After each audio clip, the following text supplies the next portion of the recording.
네, 안녕하세요. 청하수입니다. 고구려 후기에 여러 의문 진행하기에 앞서 원래부터 낭랑에 대해 좀 다뤄달라는 요청이 있으셨어요. 낭랑에 대해 제일 궁금한 건 역시 대동강가, 즉 지금의 평양에 그게 있었냐 아니냐 다른 곳이냐 엄청난 논쟁이 있죠. 그 해당 논쟁을 다룰까도 생각해 봤는데 일단 그 얘기보다 훨씬 더 중요한 얘기가 있습니다. 사실 낭랑의 위치에 대해 뭐 이렇게 어디냐, 저기냐, 여기냐 뭐 강하게 이야기를 하는 이유가 그 기저에 뭐가 깔려 있습니까? 낭랑군, 우리가 흔히 한사군이라고 하잖아요. 요새는 한사군이란 건 안 쓰는 표현이긴 하지만 이 한사군은 한나라가 설치했으니까 한사군이죠. 근데 설치했다고 그게 꼭 지배입니까? 설치 이꼴 무조건 지배예요? 설치만 하면 무조건 지배가 성립하는 겁니까? 그러니까 우리가 단어, 개념의 본질, 실상 이런 걸 봐야지 그냥 휘둘리기만 하면서 공부하면 안 되죠. 휘둘리니까 설치했다, 지배했다, 그래서 식민지다 이런 식의 생각을 무의식적으로 받아들여 버려요. 식민지가 아니다, 지배받은 게 아니다, 식민지나 피지배 그런 성격의 존재가 아니었다라고 생각하면 사실 위치에 대해서도 그렇게 크게 신경 쓸 이유가 별로 없거든요. 제일 답답한 게 사실 그 위치 문제보다 훨씬 더 중요한 걸 못 본다는 거죠. 진짜 왜곡, 진정한 핵심 왜곡이 뭐냐면 낭랑에다가 아니 무슨 19세기, 20세기 에 식민지 개념을 갖다 붙여버리는 거 그게 진짜 타파해야 할 핵심 왜곡이거든요. 근데 정작 그 제일 중요한 얘기를 많은 분들이 왜 빼놓고 넘어가는지를 모르겠어요. 건물을 1층 빼놓고 2층부터 짓겠다고 얘기하는 거랑 뭐가 다릅니까, 이게? 아니, 사람 며칠 가서 거기다가 건물 몇 개 짓고 자기네들이 이 땅은 뭐뭐군이다, 뭐뭐현이다, 멋대로 이름 붙이고 너 이제부터 여기 퇴수해라. 내가 퇴수다. 지들끼리 그렇게 하면 거기가 저절로 식민지가 됩니까? 거기 원래 살던 사람들이 그렇게만 해주면 어이구 내 지배자님 이러면서 지배를 고지곳대로 술렁술렁 받아들여요? 현지민들이 미쳤습니까? 왜 이 제일 중요한 걸 생각 안 하는지 모르겠어요. 낭랑이 그게 어디에 있었던지 간에 거기 사는 현지민들이 한나라 그리고 그 뒤로 이어지는 계보인 위진 다해서 그들의 실질적 지배를 받았느냐 받았다고들만 생각하고 그걸 전제하고 얘기를 하고 있잖아요 지금. 근데 그건 과연 사실일까? 그게 과연 사실일까부터 얘기를 해봐야죠. 그 얘기를 해볼까요 한번? 지난 시간에 소개해드린 기록 다시 한번 꺼내보죠. 이 기록 소개해드렸죠. 304년 삼국사기 백제가 몰래 병사를 보내 낭랑의 서현을 습격해 빼앗았다. 그러니까 나중에 10월에 같은 해 백제의 왕에 대해서 낭랑태수가 지금 자객을 보내서 시해를 한 이런 기록이 삼국사기에 나와 있는 거잖아요. 보시면 그대로 300년대 초반까지 백제, 고구려 이런 나라들과 낭랑이 아주 격렬하게 투쟁해 왔음은 명백하죠. 이것만 보면 낭랑이라는 게 정말 한나라에 의해서 건설된 식민지다 라는 것에 대해서 유치원생이라도 이상하다고 의문을 느낄 수밖에 없는 거죠. 당연한 거 아닙니까? 아니 이때는 한나라는 존재조차 안 했잖아요. 이 훨씬 이전에 난리 아수라장 나서 무너진 게 한나라인데 이것보다 훨씬 더 그리고 한해 뒤를 이어서 통일한 나라가 어디예요? 사마중달의 후손이 만든 진나라 아니에요. 근데 이때 이 전후 시기는 걔들이 막장 오브 막장 나라가 아사리판으로 치달아가던 시기 아니었습니까? 한나라는 예전역의 붕괴가 이미 되었었고 당시 정황상 이건 상당히 멀리서 컨트롤을 받은 게 아니라 낭랑 현지민들의 독자적이고 자발적인 강렬한 움직임이었을 가능성이 당연히 훨씬 큰 거죠. 즉, 그 얘기는 낭랑이란 집단, 그 존재가 멀리서 원격 컨트롤을 받는 게 아니라 현지민들의 자발적 의지로 움직이는 성격의 조직이었을 개연성이 높다는 방증이죠. 누가 봐도. 즉 낭랑은 한나라나 진나라의 것이 아니라 사실상 현지민들의 것이었다. 그리고 상식적으로 낭랑이란 존재가 애초부터 한나라가 강압적으로 지배하는 성격으로 탄생하고 유지되어 온 식민지이면 한나라가 망하면 당연히 거기도 망해야 정상 아니겠습니까? 그죠?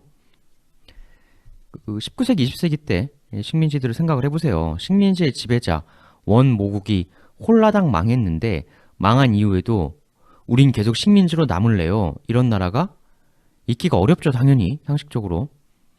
낭랑군을 설치했다는 한나라가 언제 망합니까? 황건적의 난이 언제 일어나요? 184년이라고 보통 얘기하죠. 그러니까 사실상 180년대부터 한나라는 끝났어요. 황건적의 난 끝나고 뭐가 옵니까? 군웅활거 대난리 삼국지 시대 시작하는 거 아니에요.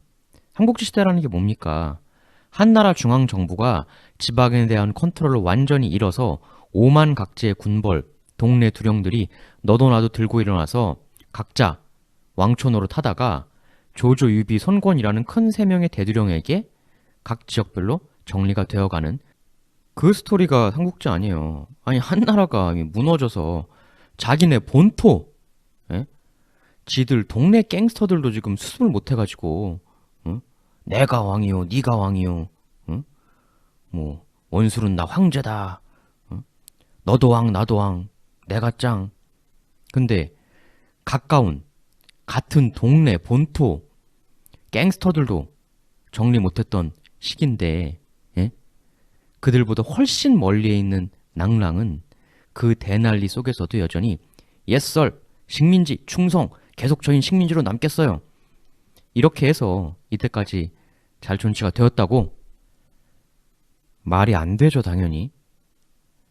정말 낭랑이 근본적으로 한나라 식민지 성격의 존재였다면 한나라가 아사리판 나면 그 존재가 없어졌겠죠, 당연히.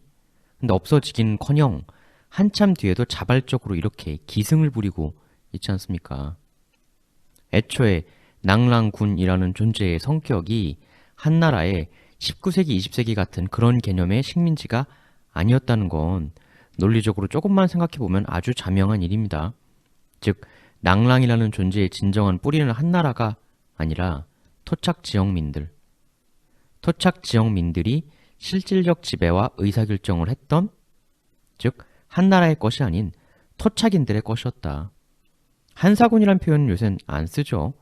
사군이란 표현이 의미가 없는 게, 사군이라면 낭랑, 진번, 임둔, 현도인데 이 사군을 묶는 게 아무 의미가 없어요.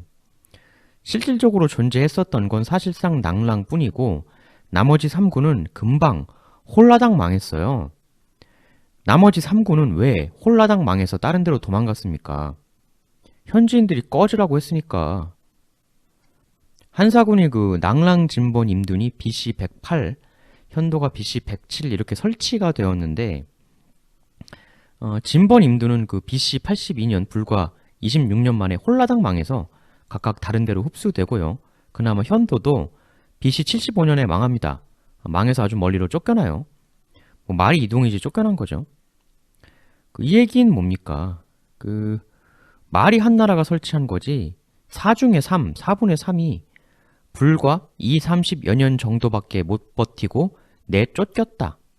그러니까 4분의 3이 금방 홀라당 없어졌는데 무슨 사군이에요, 사군이. 낭랑 하나지. 그러니까 한사군이란 표현은 실질적으로는 의미가 없는 표현이에요. 다른 아무 의미도 없는 3군도 마치 의미 있는 것처럼 야, 4개나 된다. 이렇게 포장하는 무의미한 그 말이죠. 그러면 우린 생각을 해봐야죠. 왜 다른 3군과는 달리 오직 낭랑만 존치될 수 있었을까? 생각해보죠. 나머지 3개가 지금 현지인들한테 밀려서 쫓겨난 거 아니에요? 그렇죠. 나머지 3개가. 그러면 낭랑이 존치될 수 있었던 가장 유력한 이유도 당연히 나올 수밖에 없는 거 아닙니까? 생각이라는 걸 조금만이라도 한다면. 나머지 3군에서 현지민들이 야 꺼져 이래서 금방 홀라당 쫓아냈다. 그러면 낭랑도 비슷한 근처인데 아니, 현지인들이 야 낭랑군 니네 꺼져 하면 역시 다른 3군처럼 얼마든지 쫓아낼 수 있었을 개연성이 상당히 크죠. 당연히. 아니, 근처 동네 애들 다 그렇게 하는데 낭랑 지역만 그렇게 못할 이유가 대체 뭐죠? 이 얘기는 뭡니까? 즉, 낭랑 현지인들이 낭랑군을 쫓아내지 못한 게 아니라 쫓아내지 않은 것일 개연성이 높은 거죠. 예? 말씀드렸듯 180년대부터 찾아온 막장고 막장, 그 외 등등 정말로 낭랑인들이 한나라의 강압적 지배를 받았다면 그리고 거기서 벗어나고 싶었다면 벗어날 수 있는 찬스는 너무너무나도 많았어요. 아니, 지네 동네 갱스터도 컨트롤 못하는 시기가 있었는데 근데 안 벗어났잖아요. 그 얘긴 뭐예요, 당연히. 현지인들이 낭랑군이란 시설 혹은 조직 이런 것을 야, 그냥 냅두지 뭘 굳이 없애냐? 이랬다는 거죠. 그럼 왜 그랬을까? 망해가는 한나라가 무서워서 그랬을 린 없잖아요. 조조, 동탁 이런 사람들이 한나라 황실 어디 무서워했습니까? 근데 그 멀리, 예? 아주 멀리 위치한 낭랑이 한나라를 무서워할 이유가 없잖아요. 그럼 현지인들이 존치시킨 이유는 뭔가? 돈이죠, 돈. 존치시키는 게 돈이 되니까. 이 둘 중에 뭐가 맞다는 게 아니라, 예? 둘 중에 뭐가 맞다는 게 아니라, 다만 만일 둘 중에 1번이라고 가정한다면 1번이 맞다는 얘기가 아닙니다. 틀릴 수도 있어요. 근데 1번 설에 따른다면 지정학적으로 어떻게 되는 겁니까? 이렇게 되잖아요. 이렇게. 이쪽하고 이쪽하고 예? 해상무역으로 교류하는 게 딱 봐도 엄청나게 논하는 사업이었을 것 같죠. 그러니까 낭랑군이라는 게 와서 특별히 나서는데 큰 간섭 안 하고 대신에 나는 지금 이쪽하고 해상무역으로 돈 버는 업자 혹은 그 무역에 쓰이는 산물을 생산하는 사람이라고 해보죠. 특별히 뭐 내가 뭐 불편한 게 없는데 대신 이쪽하고 연결 통로 역할로 뭔 기관 하나 존재해주면 그걸 굳이 없앨 필요가 있습니까? 즉 앞뒤 사정을 합리적으로 따져봤을 때 낭랑군이라는 지역에서의 실질적 진짜 지배자들은 현지민, 현지 호족이었을 개연성이 매우 높다. 한나라가 대막장에 접어들어서 충분히 야 낭랑군 꺼져 할 수도 있었지만 현지인들이 그렇게 안 한 것은 애당초 낭랑군이라는 기관이 현지 호족들의 실질적 지배권에 그다지 개입을 안 했다는 방증이 되죠. 왜? 아니 실질적 지배권에 개입하는 짜증나는 존재였으면 현지 호족 입장에선 당연히 그 짜증나는 존재가 힘 빠지고 막장 되었을 때 꺼지라고 했겠죠. 막장 시절엔 거의 입으로 호 불면 날아가는 존재였을 텐데 근데 안 그랬잖아요. 그 얘기는 뭐예요? 애초에 낭랑군이라는 존재가 현지 호족들에게 그다지 짜증나는 존재가 아니었단 얘기죠. 짜증이 났으면은 꺼지라고 할 수 있었을 때 꺼지라고 했겠죠.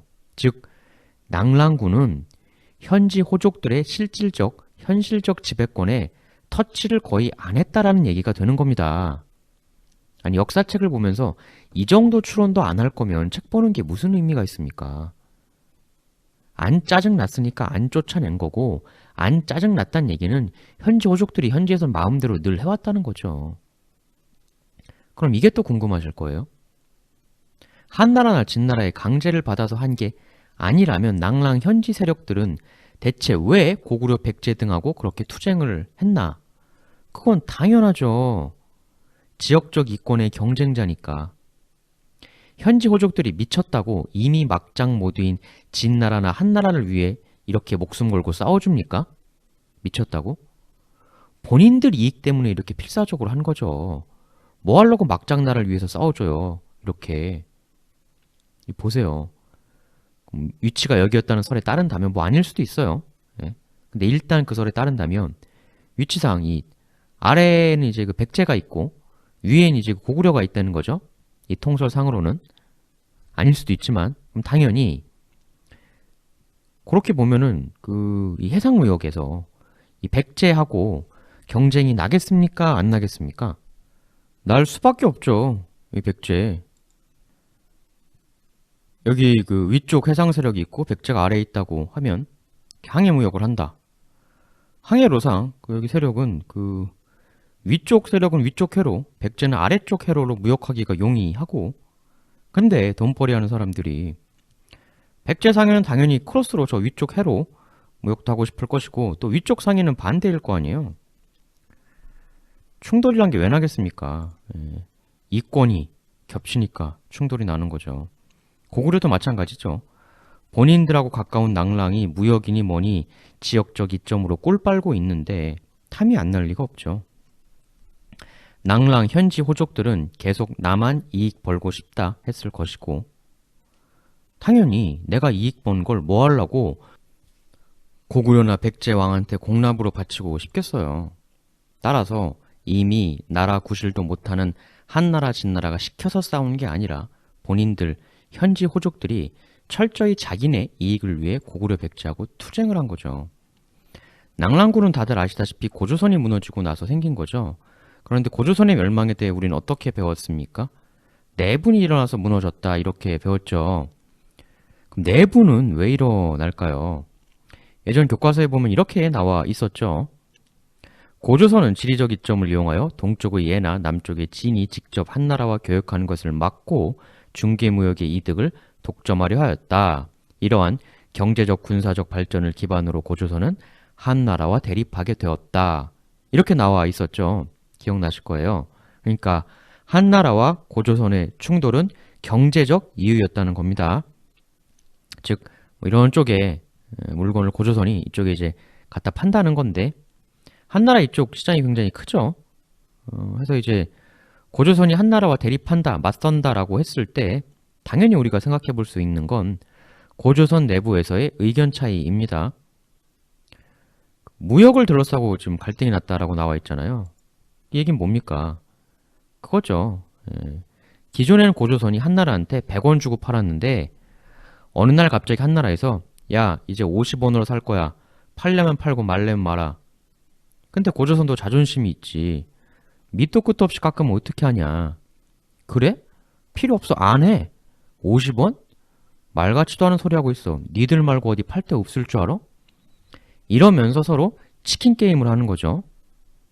고조선을 멸망시킨 한무제가 굉장히 돈이 많이 필요했던 사람입니다. 한무제가 했던 게 뭐예요? 소금, 철, 전매제도 유명하잖아요. 돈 했던 사람인데 근데 이런 치킨 게임 양쪽에 이런 건 사실 많은 경우 내분을 불러옵니다. 이렇게 되는 거죠. 아이 봐요. 아니 지금 무턱대고 좀 치킨 게임 할 게 아니라 아니 50원이라도 일단 팔고 봐야지. 에? 끊으면 어떡해. 아니 그러면 한 푼도 못 벌고 손가락 빨 거예요? 아니 우리 회사 지금 당장 고정비 매달 나가는 거 있는데 갑자기 무역을 끊으면 어떡하냐고. 그냥 50원으로라도 받고 팝시다. 이렇게 치킨 게임에 대한 내부 반대파가 나오는 거죠. 당연히 거기에 대해서 50원이 어떻게 말이 되냐 그게. 이런 식으로 물러서다가 나중에 또 20원으로 깎아버리면 어떡할 건데. 한 발 물러서면 10발 물러서야 되는 거야. 무대뽀가 먹힌 놈한테는 한 번 지면 또 더 큰 무대뽀로 나온다고. 즉 강경파와 타협파의 대립. 드라마에서야 4달러, 4달러, 4달러만 주구장창 외치면 5분도 안 돼서 오케이, 4달러, 땡큐 하고 끝나지만 실제 현실 비즈니스에서는 그렇게 안 되죠. 4달러 말이 돼? 3달러 이상은 안 돼. 야, 그냥 4달러 받아주자. 판다 엎을 순 없잖아. 이런 식으로 굉장히 길게 심각한 논쟁으로 비화가 될 사안이거든요. 그러니까 내분이라는 것은 이권에 대한 서로의 관점이 다르기 때문에 벌어지는 거예요. 이권에 대한 관점이 같으면 절대 내분이 일어나지 않습니다. 내분 안 일어나게 하는 것도 기술이에요. 반대가 예상되는 사람이 손해를 본다고 느낄 만한 포인트를 상쇄시켜 줄 만한 대안을 만들어 줘야 내분이 안 나는 거죠. 이걸 잘하는 게 정치. 고조선에서 왜 내분이 났나? 겉으로 어떻게 포장을 하건 이권 문제가 아니면 내분이 날 이유가 없는 거예요. 즉 원래부터 현지인 중에 서쪽과의 비즈니스를 더 중시하는 파들이 있었다는 거죠. 고조선이 멸망했다라는 것은 상대적으로 서쪽 시장을 마켓을 더 중시하는 쪽이 정권을 잡았다. 이렇게 볼 수가 있는 겁니다. 아니 여기가 돈 벌 판인데 그쪽하고 척져서 어쩌겠다는 거야. 아니 돈 벌 마켓을 왜 버려? 라고 생각했던 이들이 있었다는 거죠. 그렇게 해서 서마켓 중시 파들이 득세를 하면서 설치가 된 것이 낭랑이니까 낭랑의 진짜 실체는 한 나라의 식민지가 그 실질적 실상이 전혀 아니라 그렇게 될 수도 없고 서쪽과의 비즈니스를 중시하는 산업 호족들의 집합체다. 이게 정확한 실체일 개연성이 훨씬 높다. 즉, 낭랑군이라는 관청은 지배자가 아니라 현지민들에게 유용한 서쪽 마켓과의 연결 통로, 외교적, 연결 창구적 성격의 관청이라고 보아야 합리적이죠. 그 역사를 넓게 알아야 깊이 있게 알 수도 있는 겁니다. 원래 한나라라는 나라가 개조인 유방이 처음에 슬로건 내세웠던 게 뭐예요? 이걸 알아야죠.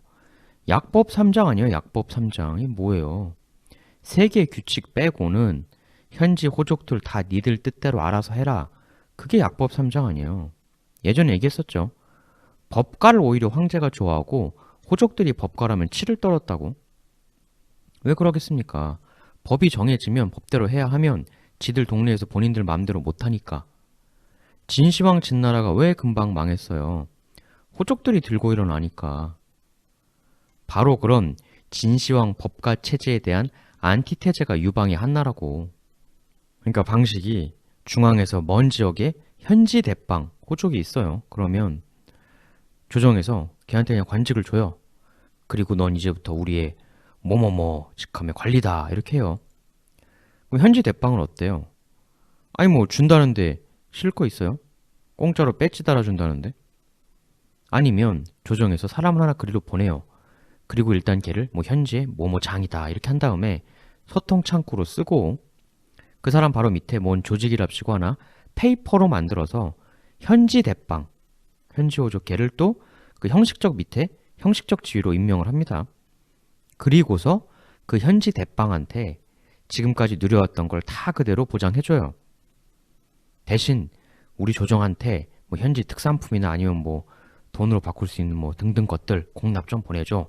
대신 너도 우리 쪽 큰 시장하고 무역하게 해줄게. 판매권 보장, 직함도 하나 달아주고 콜? 이렇게 해놔요. 그럼 페이퍼적으로는 그 조직이 성립을 하죠. 그렇게 해놓고 우리가 거길 지배했다. 우리 땅이다. 이런 식인 거죠. 황제도 좋죠. 폼과 권위로 먹고 사는 사람이니까 세상 만민이 나한테 머리를 숙인다. 황제의 정치. 상호 페이퍼 설정해놓으면 황제나 현지 대빵이나 서로 땡큐라는 거죠. 이게 굉장히 전형적인 방식인 겁니다. 한 사군 중에서 나머지 3군에서도 이런 방식 쓰려고 했는데 나머지 4분의 3에서는 현지 대빵이 야, 뭐 말 같지도 않은 소리 하고 있어. 야, 쓸데없는 짓거리 하지 말고 꺼져 하니까 아유, 나가려는데요. 이러고 깨갱하고 나온 거고 금방. 나머지 한 개군 거기는 현지 호족들이 비즈니스 계산기 뚫겨 보니까 아, 뭐 괜찮네. 뭐 저쪽이 우리 엄청 큰 시장이기도 하고 판로 확보 등등. 나도 뭐 그냥 지역 유지, 동네 갱스터로 있는 것보단 멋들어진 네이밍 관직 폼나게 준다니까 좋네. 이런 한꺼풀 뒤에 실제 실상을 모르고 그냥 글자로 써 있으니까 9년이다. 9년? 식민지였나 보다. 실제 지배를 했었나 보다. 이렇게 생각을 하면 얼마나 모르는 겁니까? 실상을 볼 줄 알아야죠. 실상을. 실상을 봐야 공부지. 실상을 못 보는 게 무슨 공부입니까? 안 하는 이만 못하는 거죠. 그러니까 낭랑의 위치보다 사실 더 중요한 게 바로 이러한 낭랑의 실체적 성격, 즉 실상의 문제입니다. 근데 이 얘기를 거의 안 해요. 더 중요한 이 얘기를 왜 안 하는지 모르겠습니다. 그 낭랑의 위치가 정확히 어디였냐라고 물으신다면 저도 어느 정도 생각은 있는데 말 안 할래요. 되게 복잡합니다. 뭐 낭랑군도 있고 국도 있고 고고학적 발견 분석이 막 사료도 막 얽히고 설키고 근데 그런 걸 다 떠나서 이게 과연 우리 역사 전반에 있어 그렇게까지 주요한 사안인가 하는 의문, 근원적 철학적 사유죠. 그게 안 들 수가 없어요. 그 의문이. 왜냐하면 어떤 나라가 아주 먼 바다로 격리된 몇몇 섬나라들이 아닌 이상 땅으로 연결되어 있는 나라인 이상 그 나라의 어떤 지역을 외지 세력한테 뺏기고 도로 되찾아오고 이런 일을 반복하는 것은 예외 없이 어느 나라나 어느 민족이나 다 있는 일입니다. 이게 뭐 특별한 일이라고. 아니 그런 식으로 따지면 한나라의 후신인 진나라는 화북적 홀라당 뺏기고 장강으로 도망갔잖아요. 그래서 그걸 동진이라고 하지 않습니까? 사마중달의 후손들이 그렇게 된 거. 낭랑이 평양에 있었는지 다른 데인지 논쟁이 심합니다만 어디에 있었든 극히 작은 일개 도시, 아주 작은 일부 지역 아니에요. 근데 한나라의 후신 진나라는 나라의 태반 땅덩이를 뺏기고 처남쪽으로 정부 자체가 튀었다고. 근데 그걸 지금 누가 부끄럽다, 수치스럽다, 신경 쓰인다 이런 얘기를 해요. 태반만 뺏깁니까? 나중에 뭐 송나라 이런 데는 금나라한테 털려, 원나라한테는 아주 나중에는 태반이 아니라 전 땅을 송두리째 다 먹히잖아요. 일부가 아니라 모조리 다 뺏긴 거죠. 원만 그런가요? 청도 그렇죠. 명나라 홍라당 들어먹고 올 다 뺏긴 거잖아. 그에 반해 낭랑이라는 것은 그게 어디에 있었던지 간에 너무나도 작은 넓이 아닙니까? 아니 전 국토를 100% 전역을 홀라당 수백 년간 다 뺏긴 다른 나라 사례들이 넘치고 넘치는데 그쪽에선 근데 그런 거 신경도 안 쓰는데 이까짓 게 지금 뭐가 신경 쓸 사안인지. 학자분들께서는 낭랑의 위치를 여기저기 맹토론하실 수 있고 또 그러셔야 하기도 하죠. 그건 전혀 문제가 안 됩니다. 오히려 학자분들이 하시는 건 좋은 것이죠. 학자분들이야 뭐 정확한 세세한 진실을 밝혀야 하는 분들이니까. 원래 학자는 파리의 눈 그거 가지고도 십몇 년씩 연구하시고 뭐 그렇게 합니다. 또 그렇게 또 하셔야 하고. 다만 우리 같은 일반인들이 너무 감정적으로 거기에 과몰입하는 것은 오히려 이상한 프레임의 사고가 포획된 것일 수가 있어요. 하등 역사적으로 큰 의미가 있는 테마가 아닌데, 아니 우리 민족처럼 우리 땅 잘 지켜낸 민족이 어디 흔한 게 아니에요. 대단한 민족입니다. 역대급 어마어마한 강적을 상대로 늘 했어도 거의 땅 전역을 단해준 역사가 거의 없어요. 그런 초강적들 상대로 그렇게 해낸 민족이 거의 없습니다.